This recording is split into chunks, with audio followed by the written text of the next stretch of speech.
What is up, YouTube? Matt McKeever here. It's been a while since we were on the Unfiltered channel. Hope you guys are doing well. Sorry about the 1 minute late start. I was looking at some of the drone footage from my trip to the Citadel. So if you guys missed out on that, I guess what would have been like a week and a half ago, I went down to the Citadel, spent about 8 or 9 days there. Really enjoyed just having some time up in the woods and the cabins. Definitely some great time to just think. Did a lot of reading as well, like physical reading too, which I don't do nearly as much of these days. A lot of audiobooks, it seems like, and podcasts. But also, I just want to give you guys a spoiler alert here. But spoiler alert, the Citadel makes for a wonderful place to do a mushroom trip, and definitely had a good experience and trip over my trip to the Citadel. And what I've got for you guys today essentially is I've got some random drone footage. It hasn't really been edited or stitched together too fancily. We just kind of slapped it together here. So I'll just kind of hang out with you guys and we'll check that out. Then what I also want to chat about is if I remember to do this, I might get distracted. But if I remember to do this, also chat about some of my thoughts and a Instagram post that apparently I posted earlier this week that triggered a lot of people that need, I guess, trigger warnings, but I'm going to explain kind of my thought process on that as well. And obviously, I've got some weed here in the bong as well, so we'll smoke. But first of all, I was trying to think of what I should actually play here while we're watching the drone footage, because otherwise it's just going to be stark silence as I smoke weed and watch my own drone footage. So I'm just going to pull up a little bit of some background music here, and then we'll jump right into it. Hope you guys are having a good Monday. And well, that's not what I wanted at all. God damn it! Yeah, that doesn't do anything. All right, Dan. Well, you left me hanging here. You said you were going. Oh, maybe this is it. There we go. All right. So I think this is all going to work. I'm going to play some beats that Dan and I own the masters to, so I shouldn't get copyright striked. I'm going to stream some of my own footage, so I think we should all be good there, and then I'll smoke some weed with you guys. So one, if you guys can't hear the music, let me know in the comment section once I get my screen share up here, but are we good? Do you guys... Oh, I probably forgot to hit the thing.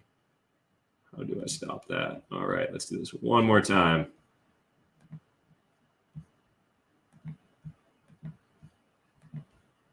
All right. Hopefully you guys can hear what I hear.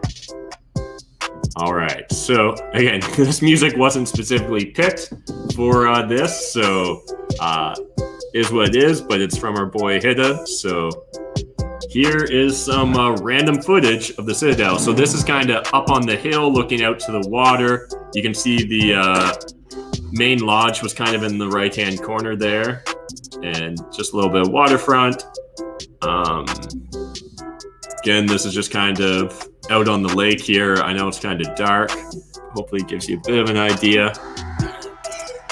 And so this is actually the Citadel here, so it's probably a good spot to pause. So essentially everything you see in this frame here is part of the Citadel. So this footage in my description isn't going to do it justice, but trust me when I say it's really cool and awesome, and you guys should totally move there with me.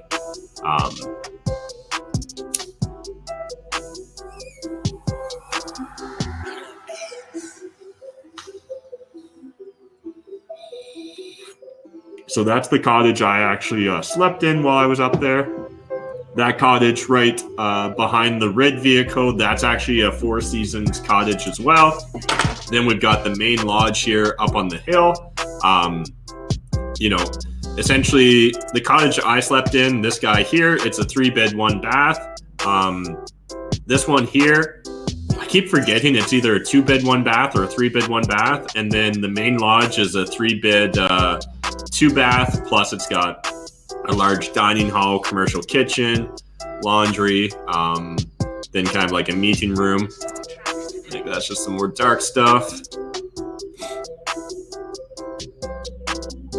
And so again, we'll eventually put this all together and make a nice little pretty collage or time-lapse videos for you guys to check out. I share everything going on with the Citadel as well in the Discord. So if you guys haven't joined the Problems and Profits Discord, you can find it in the video description on any of these videos, or as well in my Instagram bio. So really encourage you guys to check that out.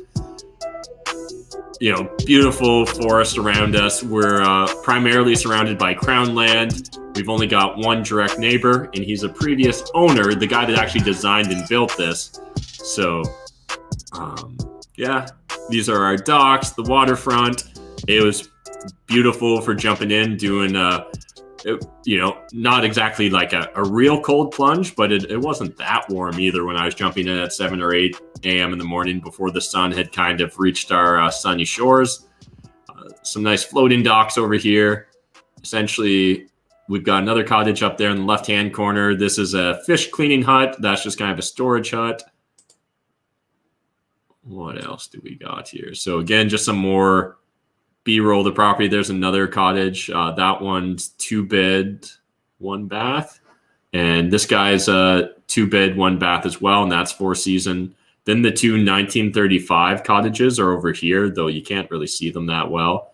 Again, there's just kind of a shot of the lakefront.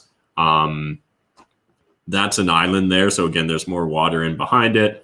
There's our one direct neighbor, who's the guy that actually originally built this thing here, the main lodge. He designed and built it himself. I don't know how large the lake is, Stephen, but it's big enough. It's connected through a small falls to Lake of the Woods, so it feeds into there. I'm sure I should look up some stats on it eventually. But it's big enough that you can get your power boat out there, do any water sports, lots of islands and nooks and crannies to go fishing in. Here's just and again, this is my first time being a drone footage operator, guys, so you'll have to bear with us to a certain degree. There's another cottage up there that you can't see too well. That one's in rough shape. It's definitely going to need some love. There's not a bad shot. So again, just kind of showing overhead. There's the parking right behind the main lodge. There's also a bunch of RV spots that I forgot to film that are over here in the right-hand corner. And they've even got sewer hookups and electrical hookups. And it wouldn't take that much work for us to hook them up with water either.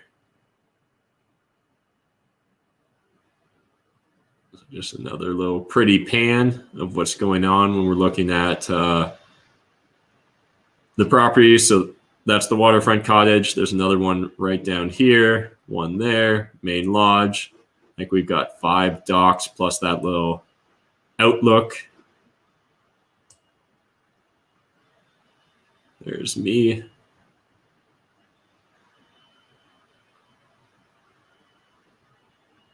And then over here is kind of just a clearing. And I didn't have the right settings on the drone, so I couldn't go all the way back. But essentially, you know, if you were to go another 600-700 feet in that direction, would it be that much? Yeah, I think it would be that much. This is all just kind of a clearing. There's kind of like sand and natural sand and gravel here. Eventually, what I'd love to build over here is a really large like pole barn, and have a huge dry storage area where, you know, boats, RVs, and stuff like that could be parked, or, you know, have a little woodworking shop, welding shop. Then the other side of the big pole barn, have that be a really kick-ass indoor gym. Like that would be pretty cool. And then have a greenhouse along the perimeter on the south and east facing walls.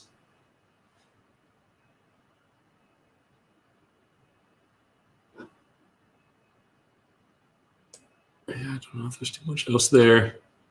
Then this is just kind of the main laneway that you'd go up if you're coming to the main lodge. The property is a 22 acre space.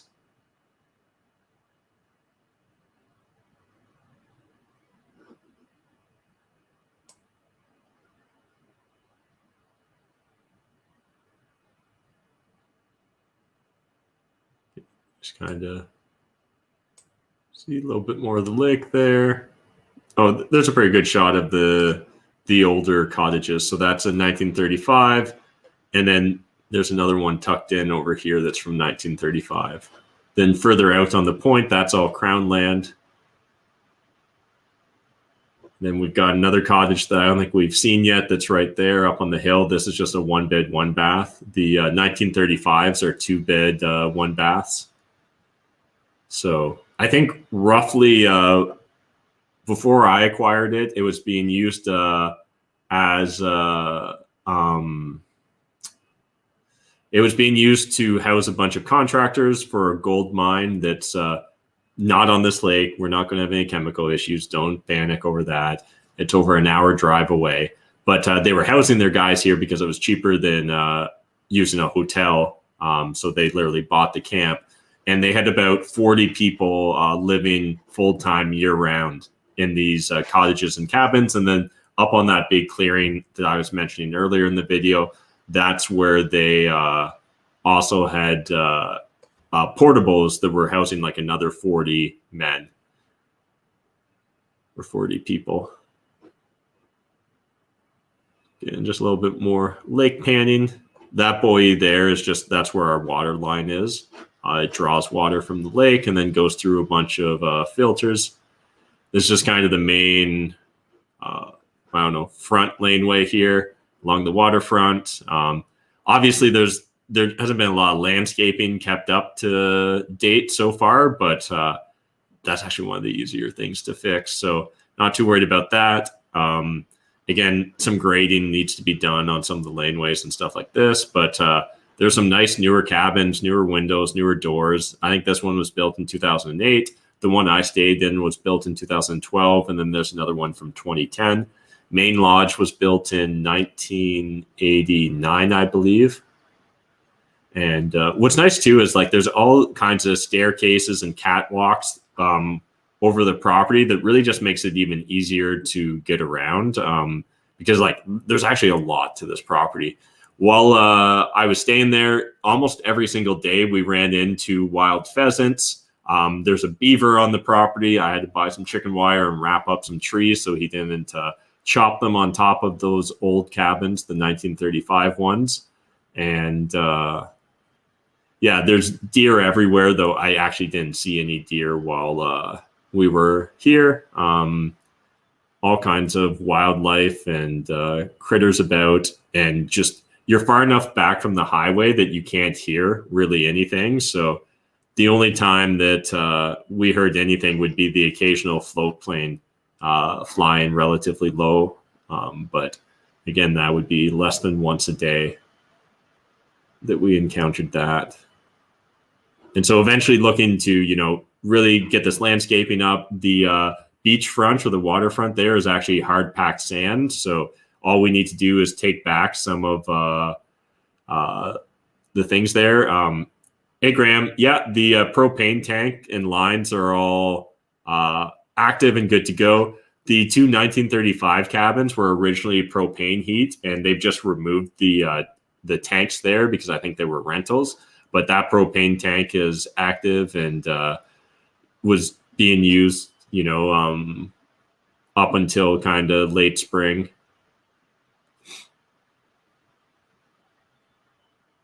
And so right now the property is obviously on a septic system. It's set up to kind of do 75 to an 80 person capacity as is. And because there's so much more space, again, there'd be opportunities to expand like the weeping field and add a couple more septic tanks if and as needed. And so again, the property kind of extends just on the other side of this cabin there. And then we've got Les, who Les is honestly an amazing neighbor. Everyone we met from Nestor Falls is just like salt of the earth sort of people. They were also excited and interested in us buying the property and just kind of like wishing us well. One guy said he would pray for our intentions. Like it just, oh man, it was such a good vibe. So again, 1935 cabin there, the main lodge, got the waterfront, obviously. I even just love how connected it all is with like the different roads and laneways. for those of you following along on IG, if I get my life-size dragon, I think this would be where the life-size dragon is, right in the middle of this clearing, and then just have a stone labyrinth to walk around. I've always loved labyrinths. I've never like had one on one of my properties. But I'm at the phase of my life where I think I'm allowed to be that pretentious, and I look forward to literally just walking the path while kind of meditating or getting lost in thought. And then having the dragon at the center, because all of us need to face and slay our personal dragons. Again, we'll get a little pretentious, but not too much. This cabin here is a 1-bed, 1-bath. What I'd really love to do is I want to turn this one into the library and kind of like the writer's nook or the writer's abode, and just fill it with all kinds of amazing fiction and nonfiction books. And yeah, it's going to be a lot of fun. One of the first projects that we're going to need to do on the property, obviously, is get a sauna and a hot tub, because there's no way I'm going through a super cold winter without a sauna and a hot tub. And ideally, we'll mix in cold plunges in the lake.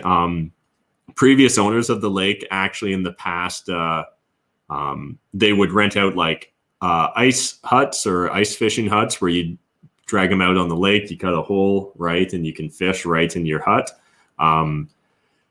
Right now, I don't got the insurance to do that, but if we build some fishing huts, I'll get the insurance to do it, and we can have some fishing huts out on the lake. The previous owner, he actually has some crazy ideas that he may or may not regret giving me, but I really look forward to maybe actually executing on one or two of them. But you guys will have to stick around and see. So essentially, this cliff here is kind of like half on our property, half on Crown land. But again, it makes for a nice divider.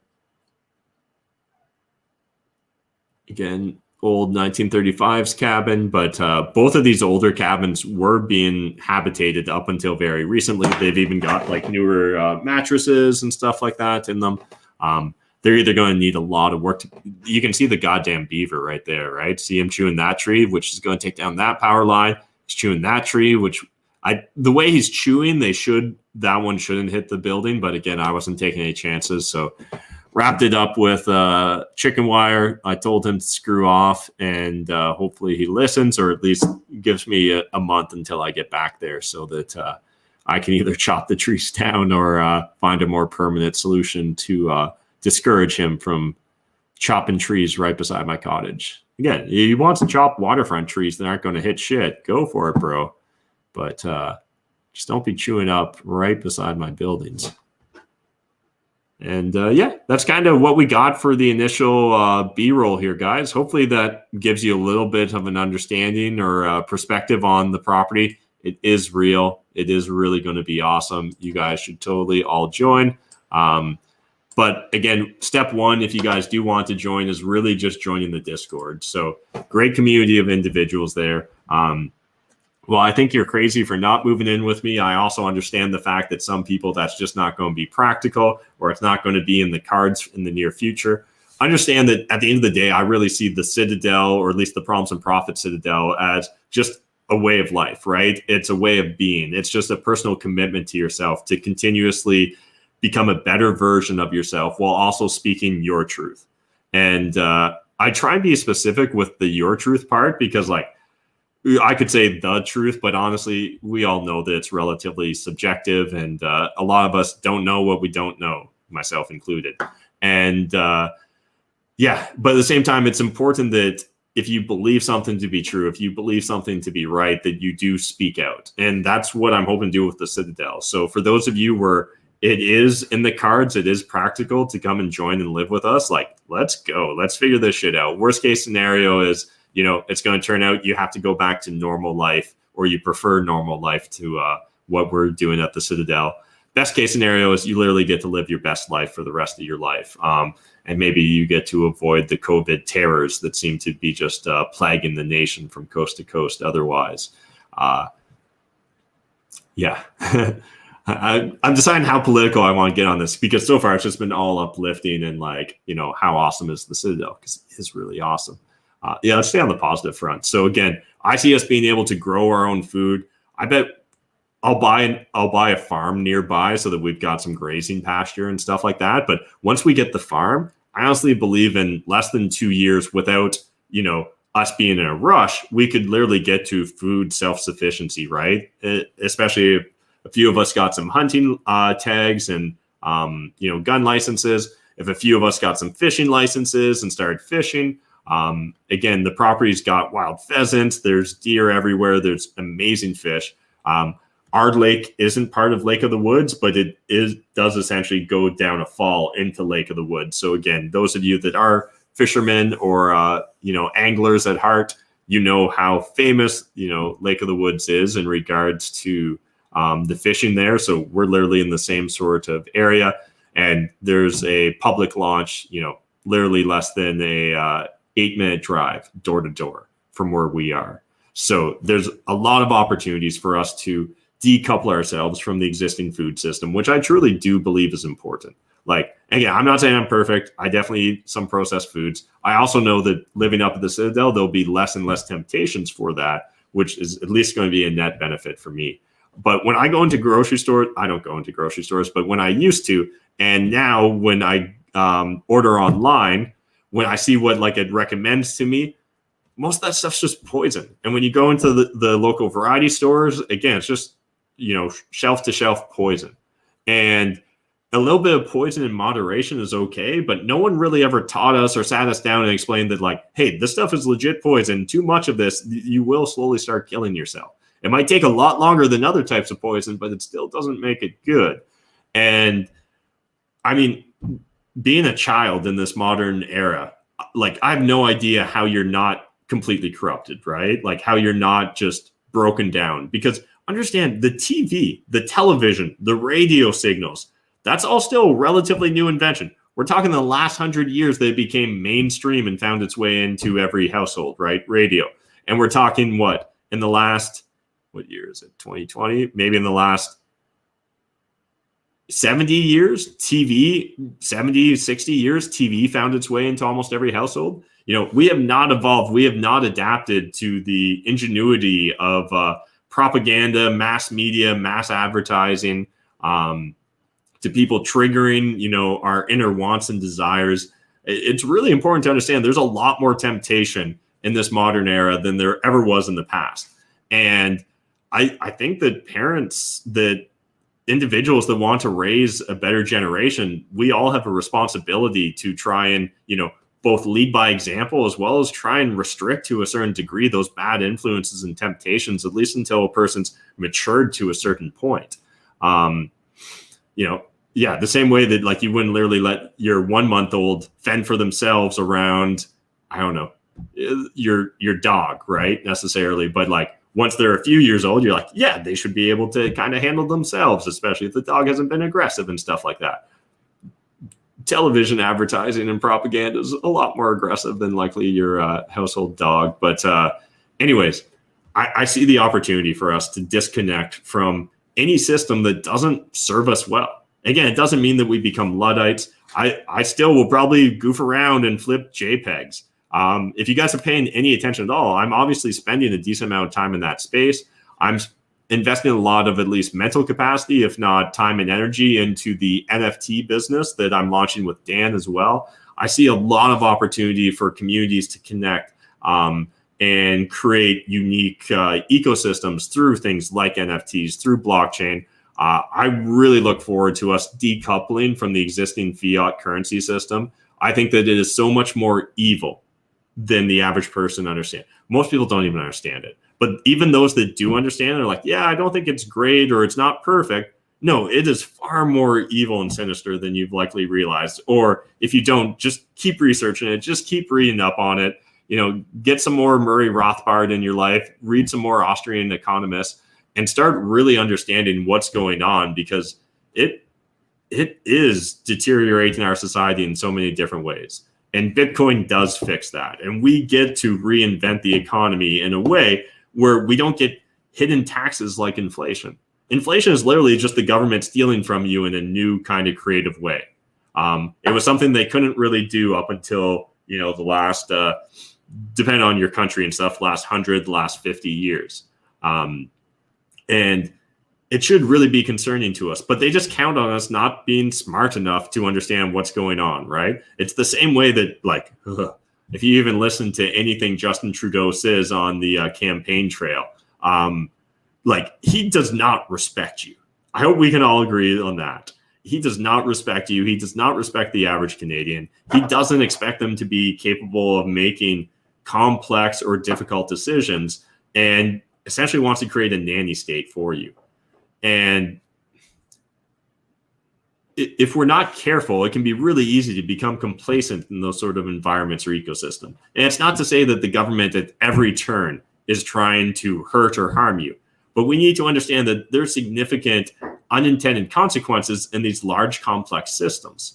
And it's just naive to think that anyone's going to care more about your money than you. I've been saying that for years to real estate investors and people seeking personal financial freedom.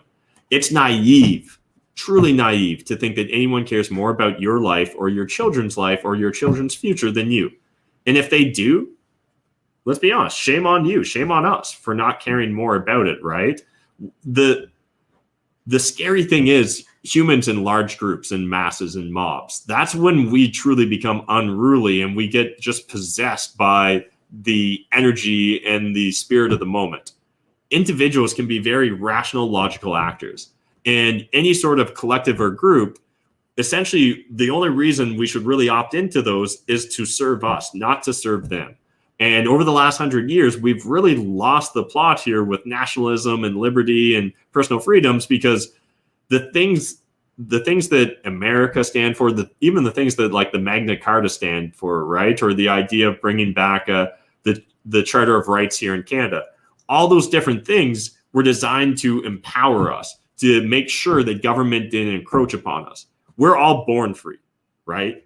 And we need to remember that and not just accidentally opt in to these corrupt systems where others get to tell you whatever they want to tell you, essentially, at this point in time. We're literally getting to the point where, like, there is public book burnings here at schools in Canada. Yeah, they had a public book burning where they're talking about rewriting history in America in order to highlight how much more racist it was than what previous versions of history explained. We're on some very weird, slippery slopes, and none of us should be accidentally sliding into it. At least make a goddamn choice that that's the world you want. And I don't see a lot of people wanting that world or that version of reality or the future.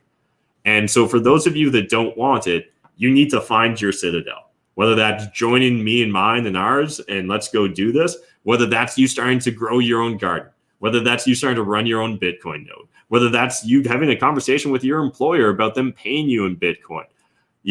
Let's actually start voting with our actions and our dollars, not just like doing a piece of paper once every couple of years and then crossing our figures that we chose the least scandalous individual, the least corrupted, the least ill-tempered individual. No, let's vote every single day with our actions.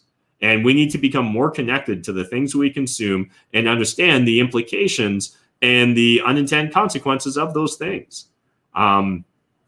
There's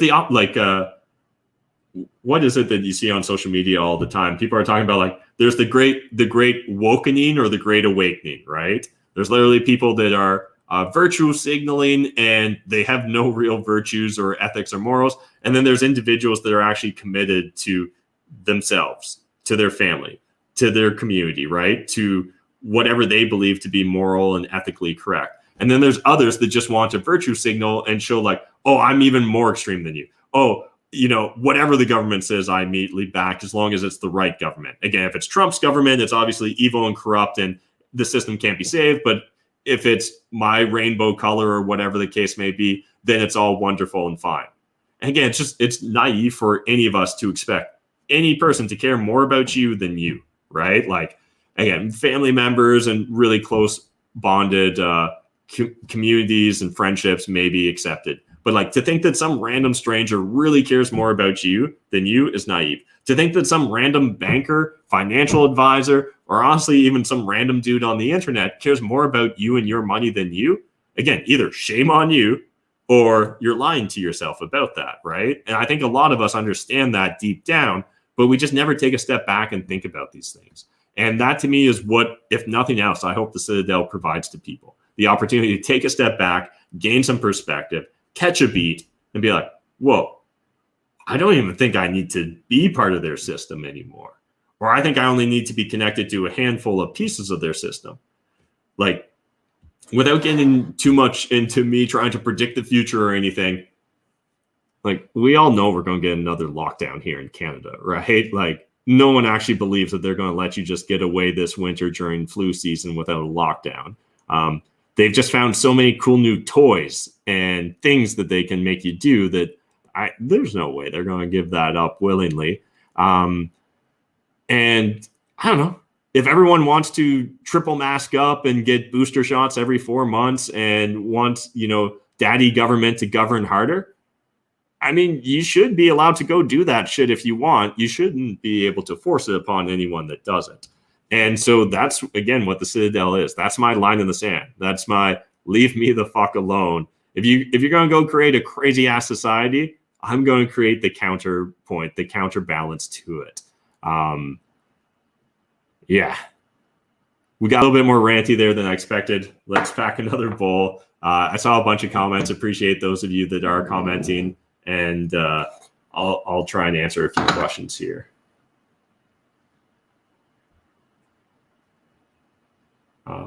Although I was already kind of in a good rant, so I might just continue the rant here for a second first. And what I want to rant about is a bunch of people got butthurt or offended or triggered when on one of my Instagram stories over the last week, I used the word fatties. Now, one, there's obviously a context to my usage of that. It wasn't to any individual specifically. It was more making a point about a business here in London claiming that they cared about the health of their patrons when they're primarily just a venue for people to get like drunk and shit like that.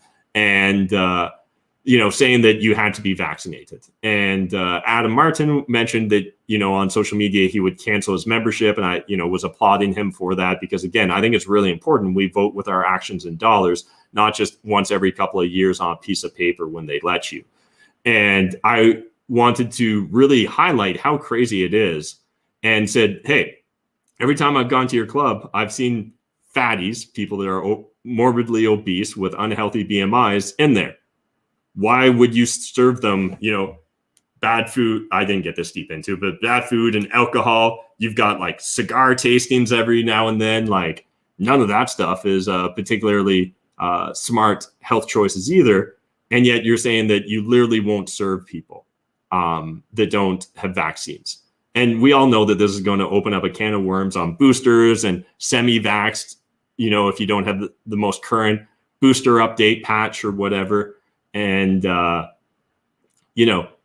it's important that we have honest conversations about this shit. And it's wild to me that people will get so upset and mad and literally like wish death upon me, wish illness, wish medical apartheid on their neighbors. And yet they're so fucking triggered over the word fatties. Oh my God, that's fat shaming. That's worse. Oh my God, blah, blah, blah, blah. Again, I'm not directing that at any one individual. I'm not even particularly trying to be hurtful with it. I'm trying to break you out of your current thought pattern loop and take a step back. Because again, how often does Matt mean to anyone other than maybe Justin Trudeau these days, or pretty much any politician? But outside of politicians, which, I mean, you chose your lot in life when you decided to become a politician. Am I right? You wanted to have power over other people. That's a whole different thing that you can explore on your own. But essentially thinking it through here, I forgot what I was ranting about. Thinking it through here, it's so unfortunate that, one word can trigger people and 56 people unfollow me or whatever. If you're so triggered by that, so be it, because you're likely the same person that is wishing medical apartheid on our fucking country. I use a word to describe a situation and try and highlight a thing, and you're wishing medical apartheid. Some of the worst of your ilk are wishing literal sickness. I can't wait until you get COVID. Man, I hope someone in your family dies of COVID. Understand the difference between using a word to describe someone's physical condition and then wishing harm or apartheid on individuals. That is sick. That is fucking sick, in my opinion. And it's just such a sad highlight, or such a sad representation of where we find ourselves today in the civil discourse. Like, you know, if someone's mean to someone about their sexual orientation, like literally they should be canceled. But like, yeah, wishing medical apartheid on people, that's not a big deal, because there's no way that's a slippery slope. But if you use a mean word, oh my God. And again, a mean word versus real policies, go fuck yourself. That's all I got to say to anyone that gets offended by that. But let's pack a bowl. I'll get into the comment section. We'll probably loop back to some more positive stuff, because again, I don't think it's that healthy to get all mad and angry and just froth at the mouth. Although I do get it. YouTube sometimes likes it. You know, we did get, what was it, 2,608 people watching us concurrently live that one time I frothed at Doug Ford. And it is fun to see numbers go up, you know, so, but I don't think it's healthy for me. I don't think it's healthy for you guys. And I think what we need to really focus on is, what are you in control of? You are in control of your personal financial life. You are in control of the food you eat and the nutrients you take in. You are in control of who teaches your children. You are in control of what morals and ethics you instill upon them. You can be in control of your overall environment by building your own citadel, moving to the woods, moving to mine. I don't really give a shit, but we've got a lot more control than we believe. You know, outside of government institutions, airports and shit like that, because I know that they'll just go ape shit. Don't wear a mask when I go into stores. No one's wrestled me down to the ground. In fact, the worst that's happened is a very polite lady at Dollarama came up to me with 2 masks and tried to force them on me. I literally just said, exempted. And she said, oh, I'm sorry. That was it. That's the worst I've experienced so far. And yet at the same time, they just hope that they can socially condition us into doing it, right? This is Pavlov's dog. They're hoping eventually they don't even have to ring the bell and you just panic, slap the mask on, right? That you just do whatever is asked of you, because that's what a good person does. That's what a person that wants to go back to normal. But we also need to build back better. So we'll go back to normal once you guys do really unusual things, abnormal things, let's call it, putting diapers on your face, you know, getting booster shots for things that, like, you know, you would think that this was like polio meets the flu, or that this is like, you know, Ebola meets the flu here, the way that we're reacting to it. And yeah, let's smoke some weed and switch the subject. Sorry, guys.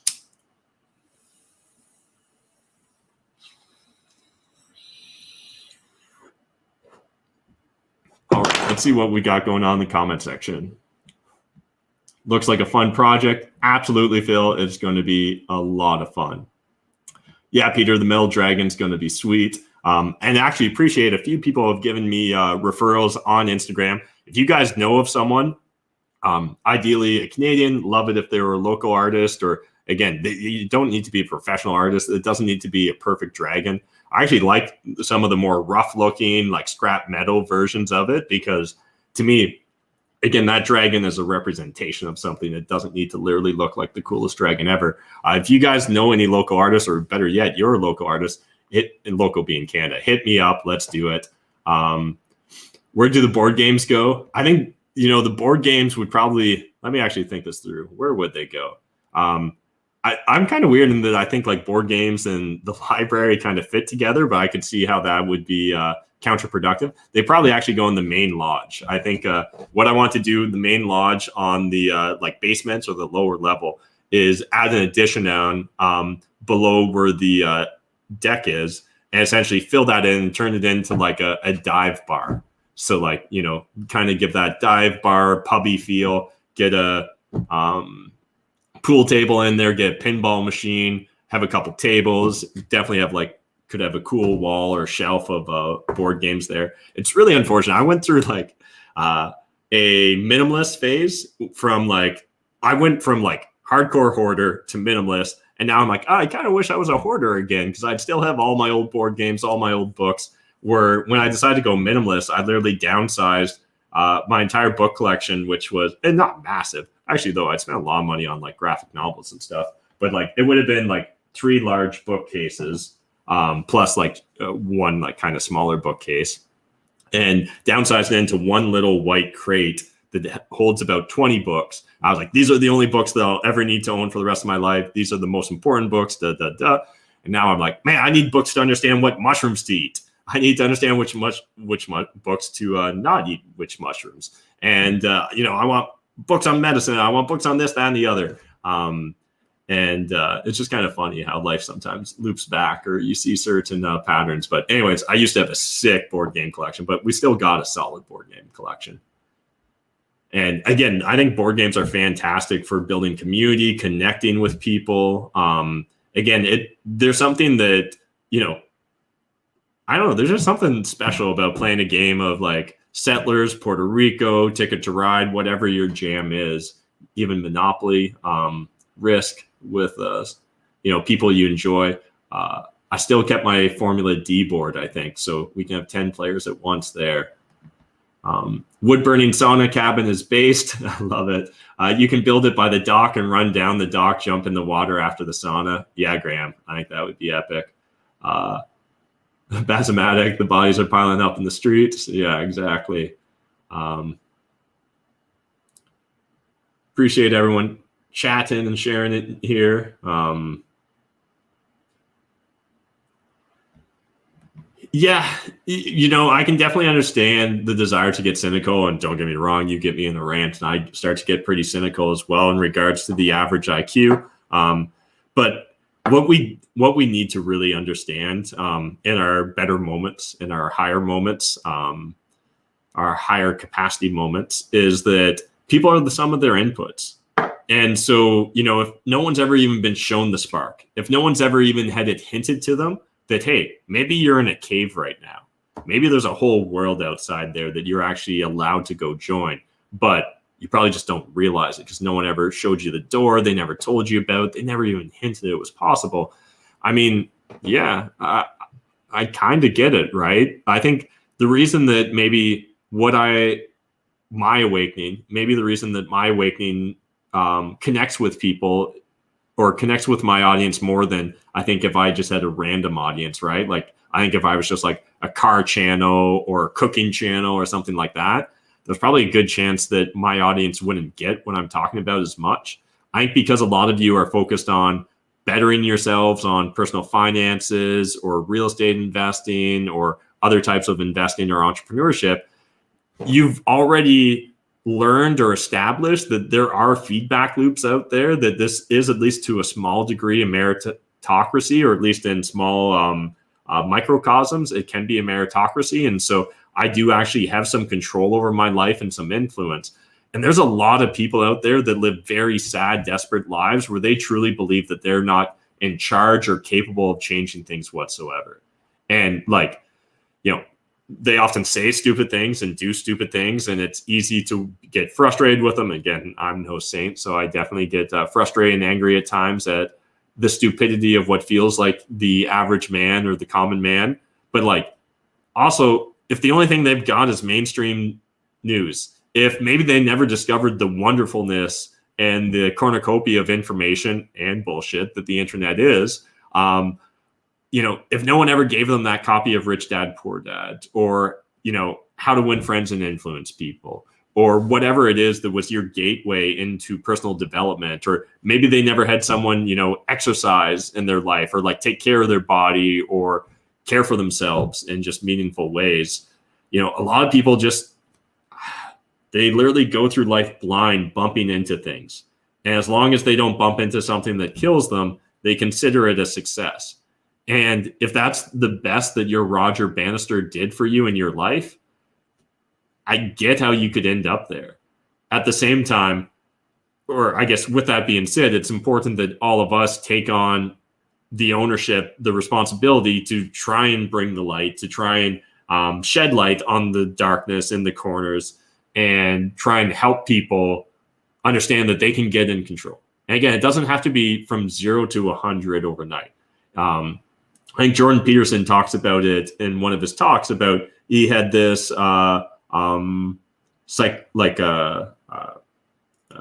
patient, and essentially the patient was struggling to get control of their life. And so their apartment, their house was just completely filthy and messy, and they were never cleaning things up. And, you know, Peterson's like, okay, well, like spend a day clean it up. And week goes by, comes back, I didn't do it. Okay, well, just clean your bedroom. Week goes by, comes back, I didn't do it. Okay, well, like just clean, like just vacuum the carpet. Week goes by, nothing happens, doesn't do it.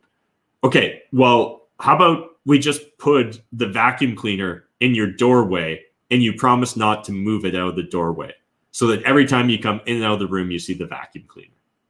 Is that something you can commit to doing? Is that something that you're in control of? Okay, yeah. And if I remember the story correctly, over time, he's able to actually get control of his life because, hey, you know what? For a week, I stepped over the vacuum cleaner. I think now I'm willing to face the challenge, the dragon of vacuuming. And I won't pick anything up. I'll just vacuum the obvious spots. And I think for all of us, we need to recognize and understand that that's us in some capacity of our life, likely, right? So if you're crushing on the finance front, maybe you've let the health side slip. Or if you're crushing on the health side front, maybe you let the relationship side or the family side slip. Or again, if you're crushing on the family side, maybe you let the whatever slip. And, you know, to me, again, the goal, the dream of the Citadel is we all become each other's teachers and students. I know that at least the vast majority of individuals have skills, have interesting stories, have lessons that can be learned and shared. And it's just rarely are we given the opportunity, the perspective to reflect, or even gain the time to understand the context, maybe of what skills we do bring to the table or what value we have. Because so often it can be distilled down into just like one of three categories, right? If you're not crushing at this, or this, then you're insignificant or don't matter. And that's an unfortunate narrative that have been pushed upon a lot of people. So again, I'm definitely not making excuses for people. I definitely get frustrated with people, but we're the sum of our inputs. They're the sum of their inputs. And it's why I think, you know, talking about this stuff is important. It's why I think sharing with your family and your friends, your perspective and your logic and your reasoning, your facts, your emotions, whatever you think will get through to that individual.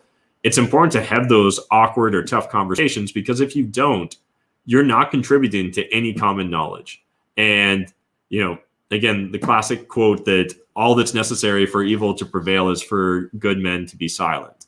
You know, that's a lot of people right now. There's a lot of good people out there that just aren't speaking out because, you know, they haven't had a Roger Bannister. They haven't seen someone else light the spark. And so they don't believe it's possible to speak out, or they don't believe that it'll have any impact if they show up to a rally. And it's important that each one of us finds our way to try and create common knowledge, to share that, to try and help bring, help others become awake rather than woke, because the woke already has enough in their mob, in my opinion. All right. Well, I appreciate you guys listening to me ramble on here. Hope you guys enjoyed some of the previews of the Citadel. We'll absolutely put together some cool promo content. I also have some interior footage of the cottages and the properties, and we're going to still have a lot of projects and renovations over the coming months and years. But I really look forward to us making this our own, because, you know, let's be honest, none of us made current society. It was just kind of thrust upon us or handed to us as is. And sometimes it's just a little too slow, that incremental progress. And sometimes the degradation is just a little bit too fast. And so I think it's time that we started remaking it in an image that we find pleasing, and a way that allows us to connect to our food, to connect to our time and our money, not through fiat currencies, but through Bitcoin, to connect and build deep social community bonds, to be able to take care of our families or raise our families or start our families as you see fit, or to just go explore yourself and give yourself some time and white space to breathe and learn and really get that perspective so you can go be the best version of yourself every day. Again, it's going to be an iterative process. No one's perfect, myself included. But I look forward to us striving towards perfection at the Citadel. All right. Thanks, guys.